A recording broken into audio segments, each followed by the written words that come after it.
Hi, everybody. I'm Hannah, and this is Love at First Fright.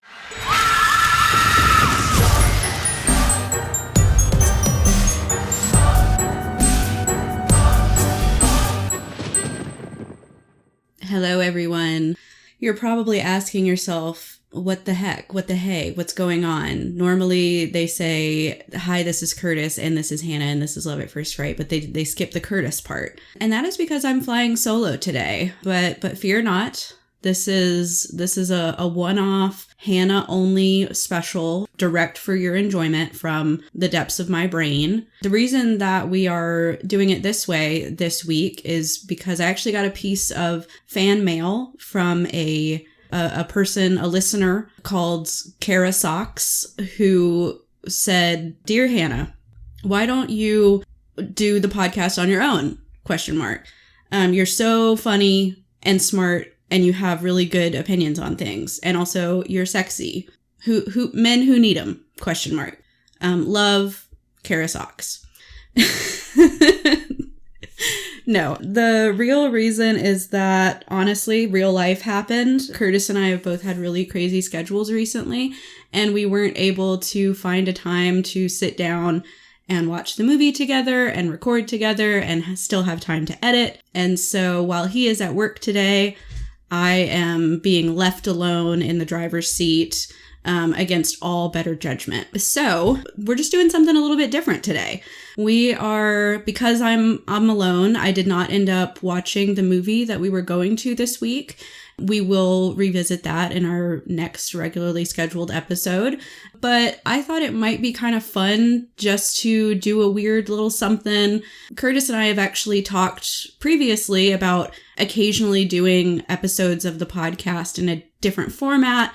Maybe doing things like top fives or, certain movie recommendations for a vibe or, best ofs, that kind of thing, brackets even. So I'm considering this a little experiment. Today I am going to be sharing a little list that I created in the dead of night last night after having the idea to do this episode. And I hope that you all just come along on the ride with me. It might get a little funky because I don't have anybody to rein me in, and I already feel sort of like a maniac because I am speaking to no one in an empty room, just sort of making eye contact with our tortoise in her enclosure. So anyway,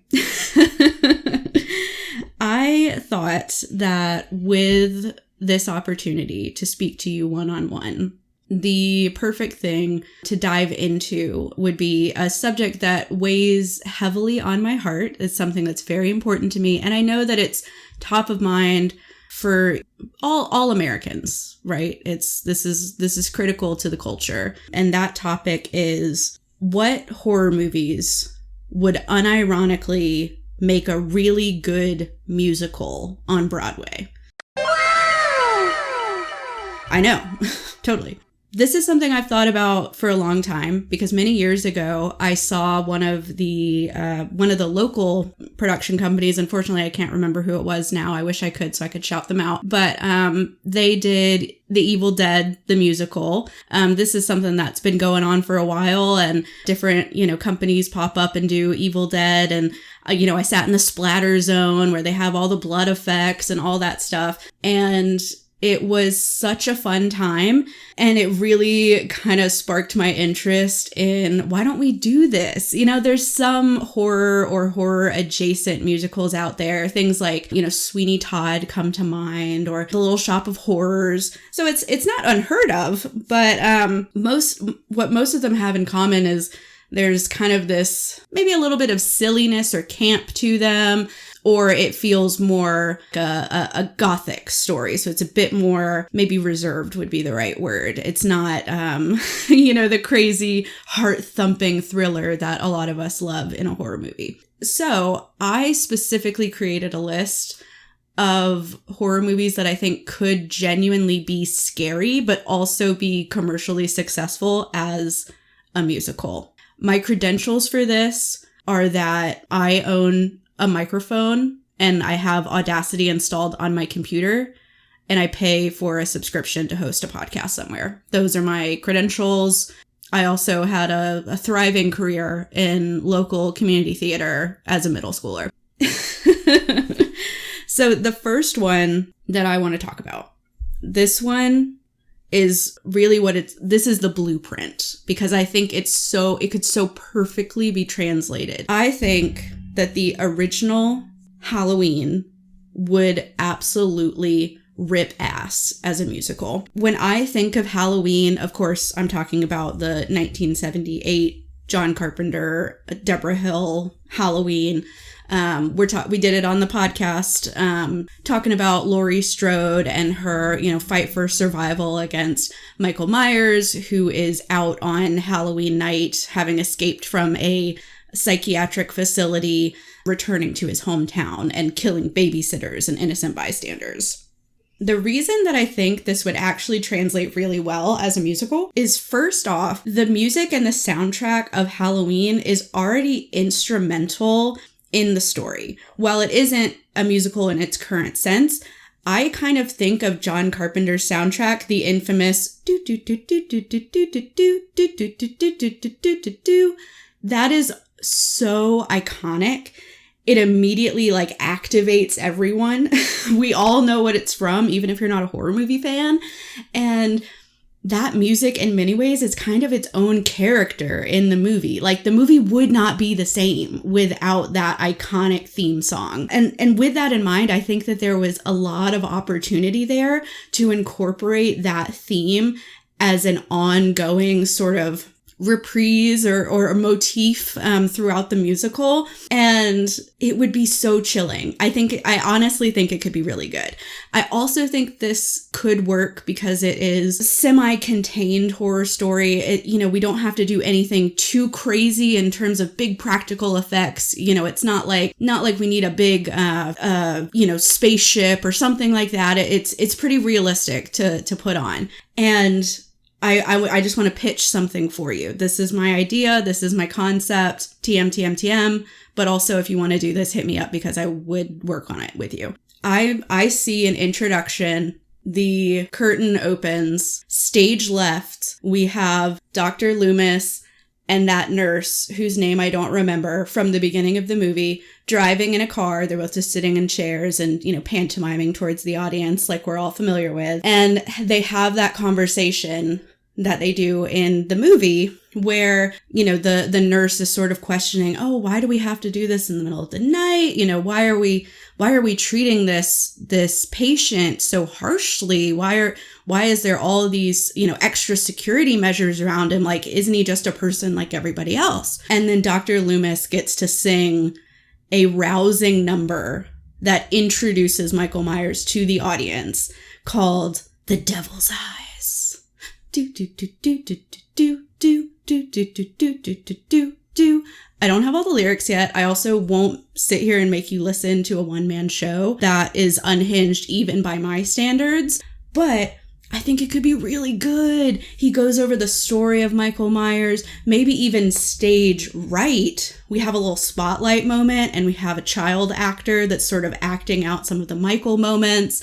We go through his growth from a small child, who killed his sister, up to the man that he is today, to really prepare the audience for what they're about to see. And then, of course, have the terrifying moment when the car crashes and we realize all of the patients have gotten out of the facility, and Dr. Loomis immediately knows. He knows that Michael Myers is out and that people are going to die. I think that Dr. Loomis is honestly already written like a theatrical character. That's not to say that, a character like that can't and doesn't exist in film, but he really is, I think, the kind of harbinger archetype that we see over and over again in horror movies translates so well to the stage because they are the driving force. They're kind of a pseudo narrator. They are telling the audience what we need to know. That way we can react appropriately in horror and shock and fear when the people around the harbinger don't react appropriately. We know that they're in danger and we're helpless to do anything about it because they haven't accepted that as a reality yet. I think it could be so good. Am I crazy? I mean, yes, but am I? I don't think so. I think it could be good. Some other like numbers I could see happening. I think we definitely need to have kind of a cutesy, upbeat, more fun number with Laurie Strode and her two little friends, you know, just to get across that like, hey, these are teenage girls, and we can get some characterization of Laurie Strode as more of the bookish type compared to her friends who are a bit more outgoing and less interested in school, more interested in boys, for example. And I think that Laurie Strode as our final girl, I can also imagine a really moving kind of power ballad towards the climax of the movie when she is really in the throes of this fight for survival, when she is being chased by Michael Myers, about how she's so afraid, but she has these two, you know, children that she's responsible for as a babysitter that she has to, you know, protect.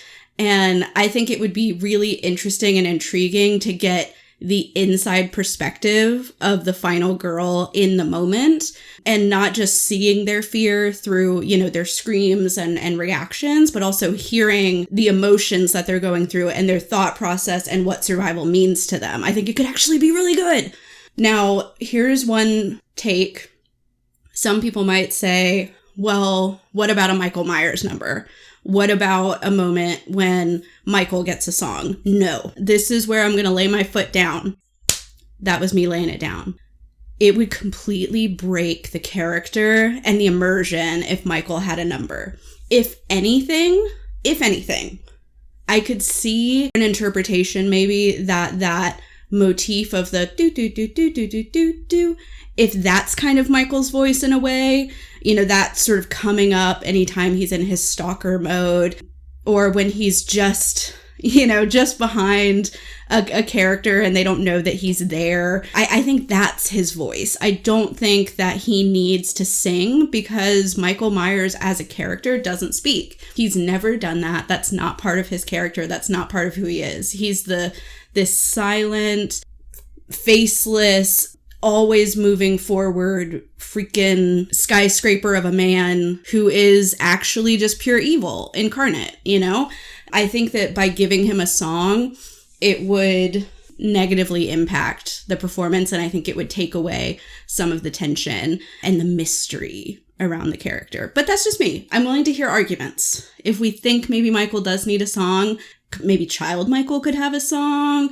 I don't know. I'm willing to hear people out, but I feel pretty strongly that it would be a mistake. I also think, I kind of was just referencing it and it reminded me again, I think that something fun about maybe the set creation of a musical version of this could be having like different levels to the set, so that we could kind of have this fun thing where Michael is often like kind of almost like a Where's Waldo thing, where he's always on the stage when other characters are taking the focus, but he's not right there with them. You know, he's just sort of lingering in the background. And it would also keep the audience on their toes of like, where is he? I know he's watching this. I think it could be so fun. Okay, that's Halloween. That is my main suggestion. This is the one I've thought the most about and genuinely think would be so good. And you know what? Maybe I will just take it upon myself. I'm happy to get sued by the Carpenter estate or whoever owns Halloween these days. I'm actually not sure. I think it could be good. And I think people would see it. I think people would turn up. But I want to talk about the other one that I thought of. So last night when I was laying in bed thinking about these musicals, I had an idea. I haven't quite thought this one through to the same extent, I will readily admit. And I think there may be some challenges with adapting it, but I think it could be really fun. And that would be the first Saw movie. Just the first Saw movie. I don't think we can get away with any of the other Saw movies. I think it would be insane and impossible and bad, probably. But the first Saw movie, because it is so, it's a tighter narrative, and also it's very location heavy. Like there's really just a couple of areas that the movie takes place in. It's fairly limited in its scope. My pitch would be that a performance of Saw the musical would be done in the round. If you're not a theater person, that just means that the stage is like the center of the room and the chairs are on all sides of the performers in like a big circle. The reason I think this is because a huge part of Saw is at least the first Saw, is the sense of isolation and being trapped. They're literally chained by the ankle in this bathroom. They don't know where they are. And I think having that sense of being surveilled, where we are flies on the wall watching these people in this desperate situation, would really add to the experience and to the immersion of it. And it would also just sell the idea that they truly are trapped. You know, yes, we know we can turn off our brain. The actors can stand up and leave anytime. But in this environment where they're surrounded on all sides, there's no backstage, quote unquote, you know?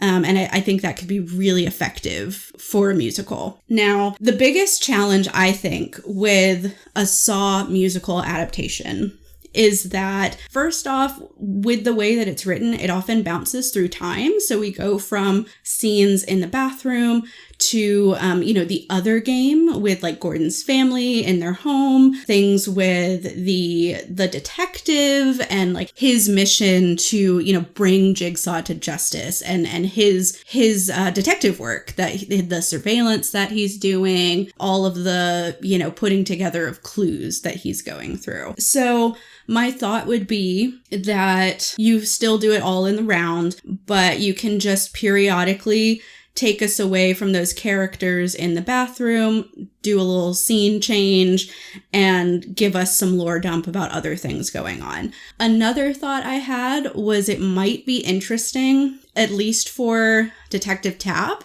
it might be interesting to have him in the audience. So like he just kind of like stands up and gets spotlighted when he has something to bring to the table. That way we don't have to break, the sanctity of the bathroom.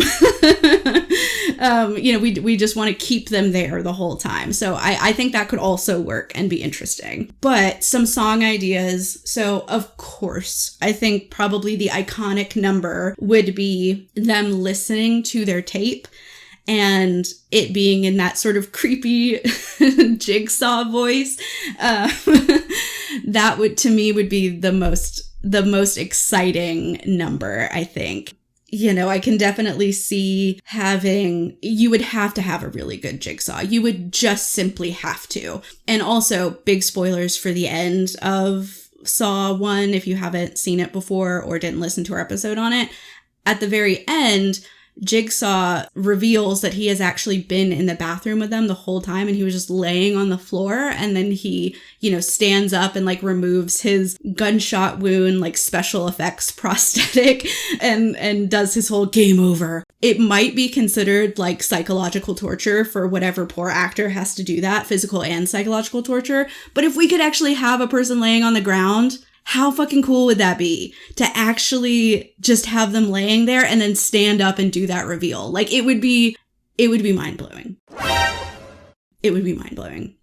Honestly, now that I'm thinking about it, maybe Saw is not meant to be a musical. Maybe it's just meant to be a play. No, you can definitely put some songs in there. I think we can have songs about the game itself. We can have songs from the perspectives of the different characters, how Gordon is feeling, how Adam is feeling, how Detective Tapp is feeling. We could also, just have some like interesting, like turn some of the conversations between Gordon and Adam into songs. I would think that this wouldn't necessarily be like a big, dancing and all of that stuff sort of musical. I think it would be more almost kind of something like Les Mis. Like if you saw how a lot of the conversations that would normally just be talking were done in song with like back and forth between the two characters, and it was melodic, but it wasn't like a big over the top musical number.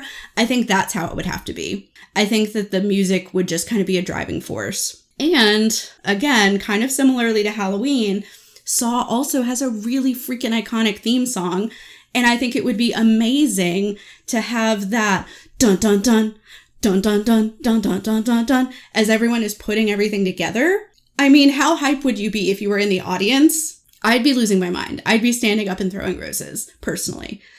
That's just me, but I would be. And another thing that I had an idea for that I think would be fun is if maybe they used like non-traditional items to create music. So rather than it just being like an orchestra or, traditional things like that, using sound effects of like their chains or like the bathroom tile or the click of the cassette tape player or the rewinding of a cassette tape, things like that to create musicality, I think would actually be really cool. And it would also kind of allow the whatever characters are being spotlighted on the stage to be involved in the creation of music and that be part of the performance. One, I just love incorporation of non-traditional like sounds and materials in music. I think it's really fun. But I think especially for something like Saw, where there's kind of this underlying, kind of grungy, like he's made all of these things himself, tinkering in his weird little workshop. I think it would actually really reinforce the concept and the character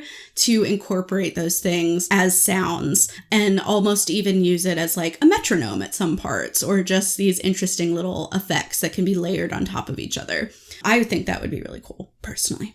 I didn't necessarily have quite as much to say about Saw, I realize, but I think that I have saved my best pitch for last. So Sharks, this is what I've got for you.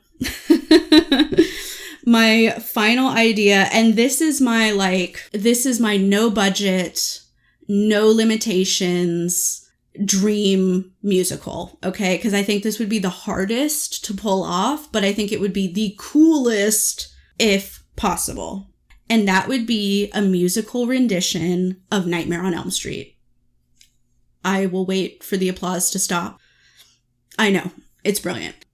Again, I fully understand and recognize that this would be really hard to pull off because Freddy is such an animated character and there's a lot of special effects that happen in the movie, both practically and otherwise, that would be really difficult to pull off on stage. It would also, we do a lot of like messing with perspective. Sometimes we're in a dream, sometimes we're in real life. Things, appear and disappear. So I fully recognize that this would be a huge undertaking and may actually just be impossible.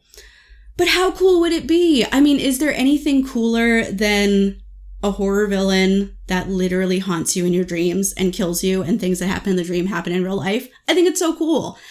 I also have so many ideas for different musical numbers because here's the thing. Unlike some of the other major horror villains, we have a lot of strong silent types in the horror genre. Freddy he's a funny guy. He's practically a stand-up comedian. He's always got shit to say.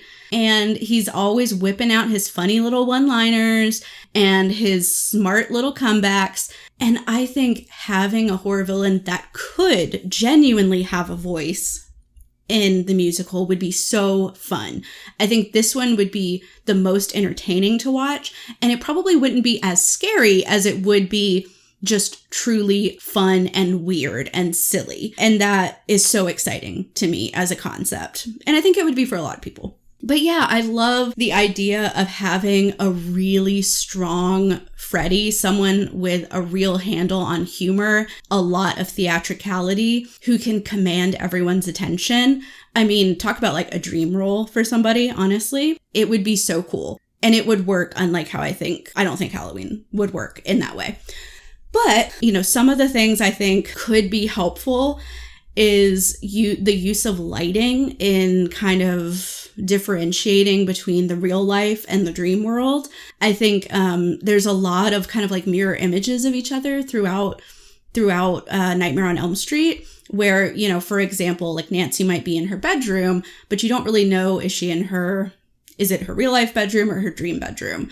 So I think that there could be an opportunity to use like a red tinged light or something like that, or even like maybe low level of like fog machine or something. I think there can be some visual indicators without having to create whole separate sets that could be really compelling. Also, you could use musicality. Something that could be kind of interesting is maybe if they only sing in their dreams and then scenes that are happening in real life are all dialogue. Though I think if we did that, we might miss out on some important numbers with other characters like Nancy's dad, who's the local police officer on the case, some of Nancy's inner world, some of the familial conflict that she has with her family. All of those I think could be interesting numbers. So we might miss out on that. I just like the idea of it adding to kind of the oddness and the sort of surrealism of the dream world by having them communicate it's kind of meta in a way, having them only communicate through song in the dream. Some interesting numbers I think we could have. I do think that Freddie's kind of big introduction, which this isn't his first time that we see him in the movie, but it's when we really get to like spend some more time in depth with him for the first time, is that first night when Tina has everybody over. She's got Nancy and the boys, and they're sleeping over because she's been freaked out by the dream she's having. And then she has that dream where she, walks out of her house because she hears a noise. And then there's the whole chase down the alleyway and all that stuff. I think that should be Freddie's big moment where he sings for the first time. And I'm almost imagining, maybe this is making it like too silly where it kind of undercuts the tension. I don't know. But I think it would be fun if that song almost had kind of like an Oogie Boogie vibe to it from The Nightmare Before Christmas, where it's just the villain intro song of like, hey, this is what I'm about, and this is what I want, this is who I am, this, strap the fuck in, because this is what we're going to be dealing with for the next 90 minutes. Or probably longer in a musical. I also think that A Nightmare on Elm Street musical could really benefit from borrowing, from that concept of the splatter zone from when I went and saw the Evil Dead musical. I think that because it would be a lot more fun and over the top, it would be really cool to have a splatter zone, not even just for blood, but also kind of one of those like, what do they call that? Like the 4D theaters that they have sometimes in like theme parks where they do like smells and wind and stuff. That could be kind of cool too. If there was, like in the scenes where they're going through the boiler room and stuff like that, having, steam hissing at the audience so that they really feel like they're in there with Nancy. I also think that we could have some really fun numbers. Well, not really fun, honestly, kind of sad of Nancy and her mom. The mom is such a tragic character. She's clearly dealing with alcoholism. Her relationship with her husband is failing. She's harboring this huge secret from when she was younger that she clearly has complex feelings about. On one hand, she is proud of what she did and she stands by it. But on the other hand, she is ashamed of it because she killed someone. But I think her inner world could be really, really interesting to explore in a musical. A musical would give her some time to breathe and to hear more, to follow her specifically rather than only seeing her through Nancy's eyes, because Nancy, of course, is our final girl. But I think that the biggest number in a production of The Nightmare on Elm Street or Nightmare on Elm Street would have to be the big final chase, the cat and mouse game, when Nancy lures Freddie and pulls him out of the dream and into the real world. And she's rigged up all these traps across the house. She's got fucking gunpowder going off and tripwire and all this stuff. Again, it would be so hard to do this on stage. It would be so difficult. It would be so expensive and just unwieldy. But how cool would it be to have that kind of chase throughout the set where these special effects are going off and we're, really seeing that we have that satisfaction of Nancy really fighting back and getting the upper hand on this villain that we've really grown to respect and fear, because he's always has the upper hand. He's killed so many characters we like. The other part of this that I think would be really fun is if the weird is just kind of the weird 80s synth music. I think really leaning into the period of time when this movie was made. And, a lot of the music in the film is a lot of these like, wow, and like freaky, like Twilight Zone sound effects. Lean into that shit. make it weird, you know? I think this would be the campiest of the ones I've presented, and so you might as well just have fun with it, you know? There's nothing wrong with getting a little silly and campy, but I personally think a Nightmare on Elm Street production would be a dream to work on. You have so many good costuming opportunities, powerful acting, some powerful songs, powerful music, powerful set design. Everybody would really have to come together. The music, the direction, like there's so many places for everybody to shine. I think it would honestly be like a dream project for a lot of people if it was doable. And maybe I would have to cut out some of my wish list items, but how freaking cool would it be? Okay, so those were the 3 that I had prepared. I did also want to briefly shout out, because I kind of had an idea while I've been talking, that maybe something like Pearl could be a cool musical, because Pearl already kind of felt like people were about to burst into song at any moment, but maybe that's a little too on the nose. I don't know. Just throwing that out there as another option. Yeah, so this was my list of the top 3 horror movies that I would turn into musicals that I unironically think would actually be good. Like, could become famous and get, like, what do musicals get again? Tonys. Could get like Tonys and stuff. Clearly I'm an expert. I know that someone with a musical theater background is like, this fucking idiot over here. And I do apologize. But also, this is my show. If you want to say how stupid I am, get your own podcast. Actually, please don't. That would really hurt my feelings if someone made a podcast because they were so outraged at my incompetence. That would be a real heartbreaker right there. Yes. So I want to thank you all for sticking with me. I know this episode is a bit shorter than we usually do, but again, with it being just me today and kind of, you know, just pitching a different concept of another format we might try out from time to time, didn't want to keep you all afternoon or evening or morning whenever you are listening to this. Yeah, but let me know what you thought about this. If a situation like this comes up again, is this a good solution? Would you like having these kind of strange filler episodes that are a bit different, or would you just prefer a reschedule or, double episodes next time? So let me know what you like. I really enjoyed doing this, even though, again, I do feel kind of crazy talking to no one, but it was fun.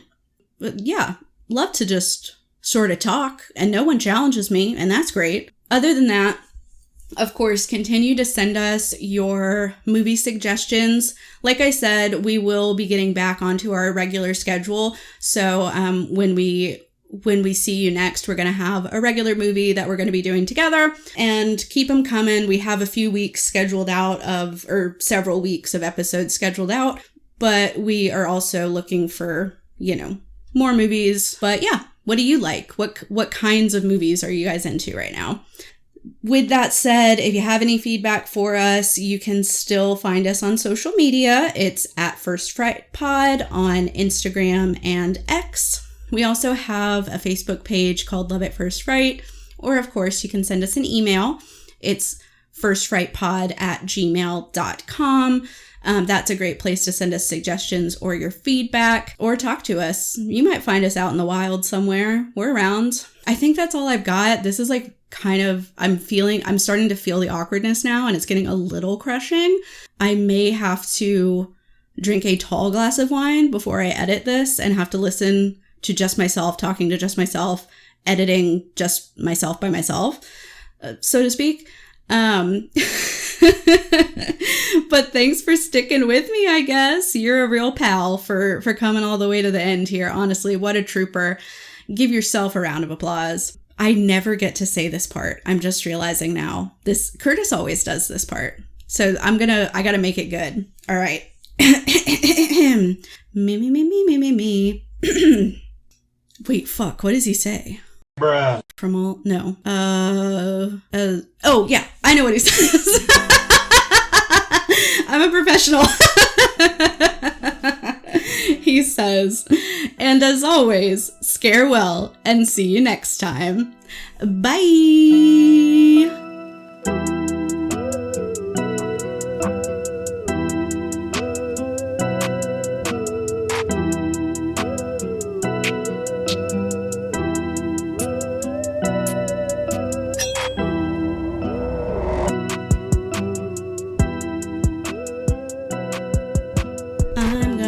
crash the fuck out.